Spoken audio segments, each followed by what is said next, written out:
Kayo po ba mga bossing ko ay nakakapansin po kayo na parang napakailap sa inyo ng swerte? Na kayo po ay minsan ay napapaisip kung ano pong problema sa inyo, bagamat kayo po ay masipag na tao, pero parang feeling po ninyo paborito kayo ng kamalasan.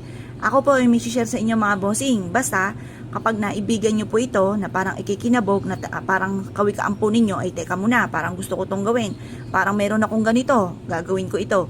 Ayan, kapag ganyan ang inyong nasa kalooban, ay siya mga bossing ko ay lumarga po kayo dahil maaaring kayo na lamang iniintay na ating mga pampaswerte para po kayo ay swertein sa inyo pong buhay. Ngayon pa mga bossing ko kayo po naniniwala at naisyo po itong gawin, wag na po kayo magpatumpik-tumpik pa, harap na sa may silangan. Kunin ang 3 sangkap na ito mga bossing. Ano-ano po ba ito at bakit po ito ay maswerte? Ang tambalang ito. Unahin po muna natin mga bossing ko ang ating asin. Ang asin matik po yan mga bossing ko ay pantaboy ng kamalasan. Panghatak din po yan ng suwerte. Marami na nagpatotoo, marami rin ako